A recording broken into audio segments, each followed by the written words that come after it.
નમસ્કાર દર્શક મિત્રો, આપ જોઈ રહ્યા છો આજકા ભારત ન્યૂઝ। પાટણ જિલ્લાના આદિવાસી પરિવાર દ્વારા પાટણ કલેક્ટર કચેરીએ આવેદનપત્ર આપવામાં આવ્યું।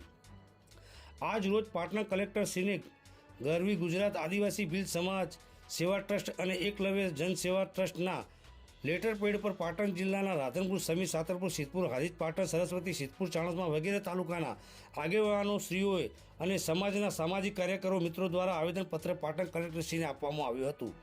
આવેદનપત્રમાં ઉલ્લેખ કરવામાં આવ્યો છે કે ભારતની બંધારણ અને કલમ 309, 335 અને 368 મુજબ જે જોગવાઈઓ છે તેનો તાજેતરના ભરતી પ્રક્રિયામાં કે ભૂતકાળમાં પણ યોગ્ય અમલ કરવામાં આવ્યો નથી। ખાસ કરીને આદિવાસી પરિવારના ઉમેદવારો માટે નક્કી કરાયેલી કેટેગરી ફોરવર્ડ રિઝર્વેશન અને અન્ય વિશેષ હક્કો અવગણવામાં આવ્યા છે। આજે આદિવાસી સમાજે સરકારને ચેતવણી આપી છે કે જો ભારતીય બંધારણના હક્કોનું પાલન નહીં થાય તો આદિવાસી સમાજને હક અધિકાર માટે આંદોલનનો માર્ગ અપનાવવો પડશે અને ભવિષ્યમાં જલન આંદોલન ગુજરાત ખાતે કરવામાં આવશે, જેમાં તમામ ગુજરાતના આદિવાસીઓ પરિવારના લોકો એક થઈને આંદોલન કરશે।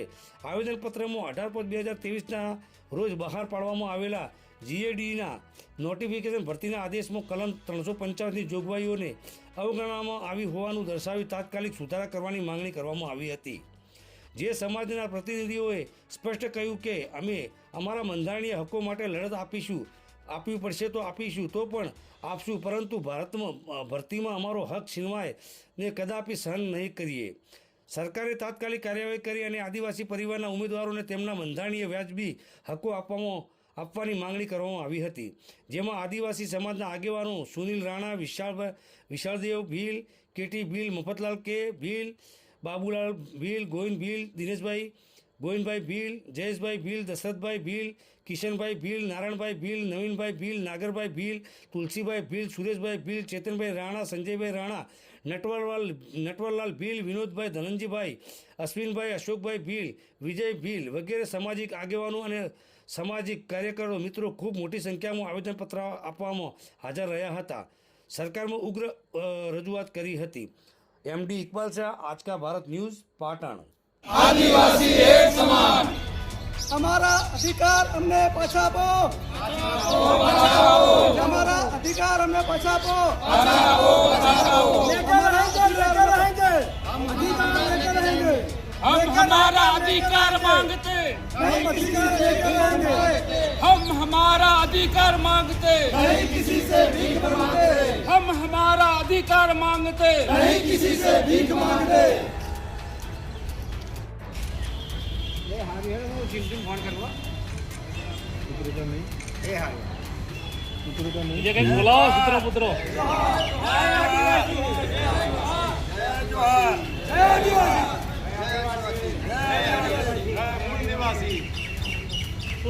मांगणी नो कुछ बोलो। हमारा अन्याय दूर का मांगणी पूरी करो।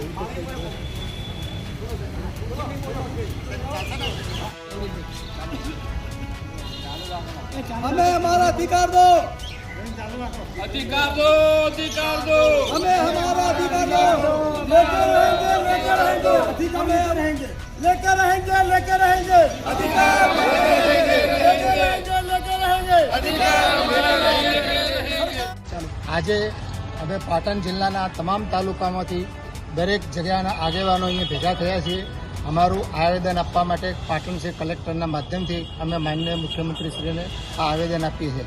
આવેદનમાં અમારી માંગ એવી છે કે જે બંધારણની જોગવાઈ મુજબ ગુજરાત સરકારની જે તે કંઈ સંસ્થાઓ ભરતી કરે છે એ ભરતીમાં આદિવાસી સમાજને ખૂબ અન્યાય થયેલો છે। બંધારણની જોગવાઈ મુજબ જે એની અંદર લાયકી ધોરણમાં છૂટછાટ આપવાની એ બિલકુલ આપવામાં નથી આવતી અને ગઈ વખતે જે 2016ની અંદર તલાટીઓની ભરતી થઈ હતી એ તલાટીઓની ભરતીની અંદર 2300 જેટલી જગ્યા હતી, એમાં 324 જેટલી જગ્યાઓ અમને ફાળવવામાં આવી હતી। એ 324માંથી 93 જગ્યાઓમાં અમારા કેન્ડિડેટ જે પાસ થયા હતા। બાકીની જે 200 જેવી જગ્યાઓ હોય એને ખરેખર આ નવી 2023-24ની ભરતીની અંદર કેરી ફોરવર્ડ થવી જોઈએ। એ બિલકુલ કેરી ફોરવર્ડ થઈ નથી। 2023-24ની અંદર 4300 જેવી જગ્યાઓ સમથિંગ કંઈક ભરતી કરવા બહાર પાડી હતી, એની અંદર બી અમારા ઓછા કેન્ડિડેટો લેવાના અને એમાંથી બી 200 જગ્યા, એ 200 જેવી જગ્યાને આને કરે તો 700 જેવી જગ્યાઓ અમને મળવી જોઈએ આ વખતે, એવી અમારી માંગ છે। એમાં સરકાર બિલકુલ ધ્યાન નથી દેતી। એટલે આ તમારા મીડિયાના અને કલેક્ટરશ્રીના માધ્યમથી અમે મુખ્યમંત્રીને એ એમનો આદેશ જારી કરે, અમને જે અન્યાય થઈ રહ્યો અમારી ભરતીની અંદર એ પૂરી ભરતી કેરી ફોરવર્ડ કરી અમને સંપૂર્ણ અમારી જગ્યા ભરવામાં આવે.